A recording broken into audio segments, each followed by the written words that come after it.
StockPulse newsroom. We are talking Avino silver today. It's ASM on the Toronto Stock Exchange and the New York Stock Exchange. I've got the chief executive here, David Wolfin, to do a little year-end update here, review of the company, and maybe guide into next year. So, David, always appreciate you taking the time here. And we were just talking off record how I was calling this one of the worst markets, and you said they always say that. But anyway, not the best conditions of all time, but maybe they've been worse. But either way, here we are. So yeah, let's get into Avino. How you feeling?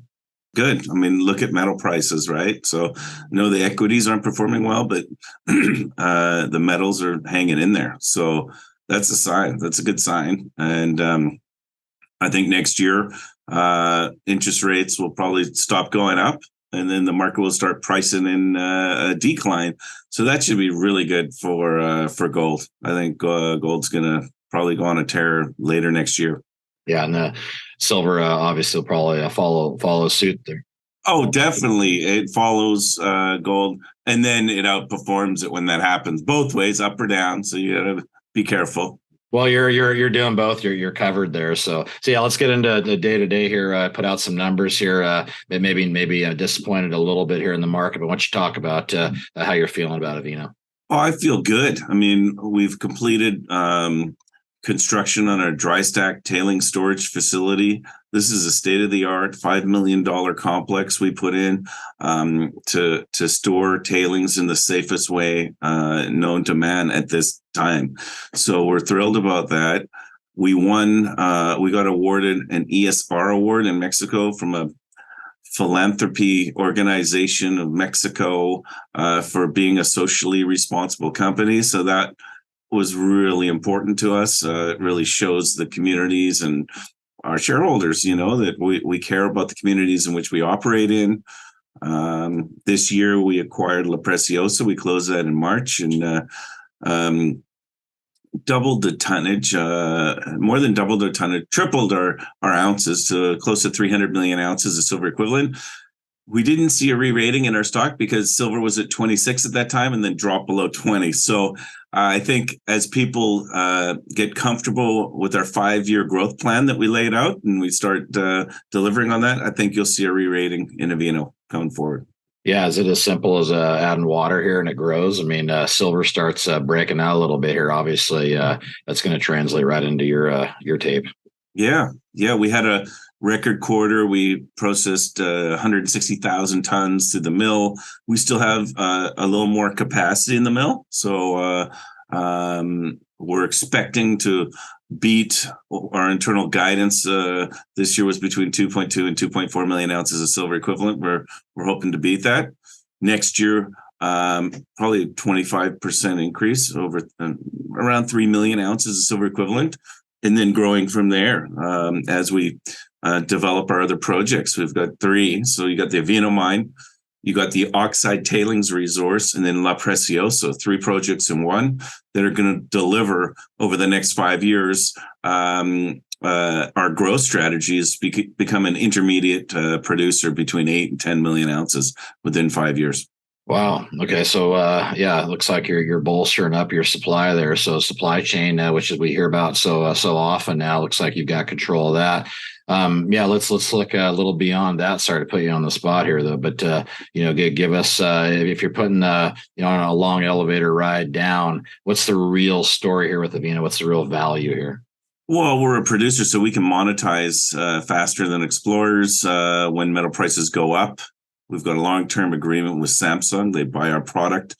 We've got 300 million ounces of silver equivalent, so a lot of leverage to the metal. We don't have any debt. We have a little bit of equipment debt. It's low interest. And so we're keeping our costs in check. We're managing one operation. There's 3 satellite operations that will come online, but it's one management team. So that's really going to help us keep costs down. The oxide tailings project, so that was our original tailings pond, and we drilled that off. We're just completing the metallurgical test work, and we're going to do a pre-feasibility study next year and look at reprocessing that. So that's going to be a big driver of our growth in the next 3 or 4 years.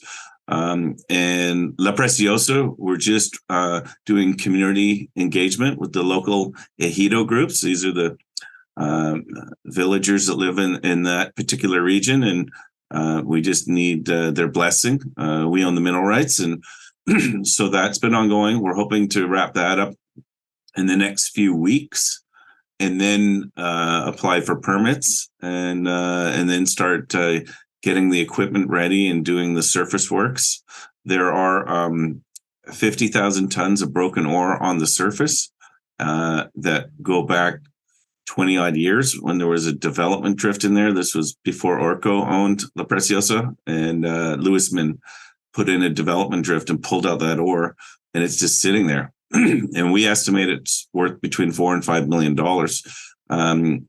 And so, as I said, we have extra mill capacity.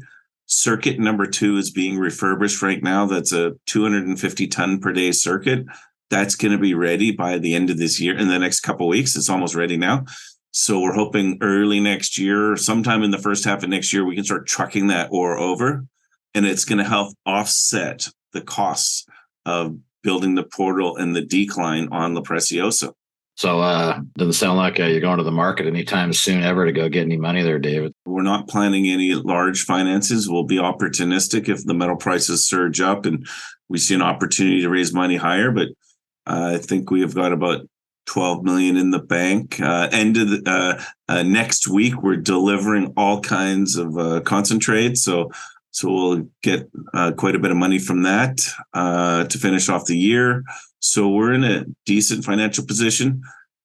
We do owe Coeur another 5 million by the end of March. That was we spread out the payment on La Preciosa. It was 15 million up front and then 5 million.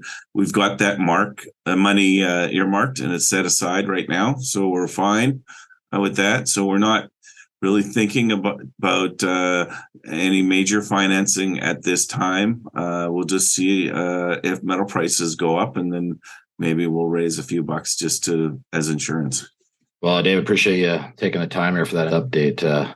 Appreciate it indeed. David Wolfin, he's the CEO, Avino Silver, ASM, NYSE, and the Toronto Stock Exchange. Again, David, look forward to checking back in there when you have some more news report. Thank you very much.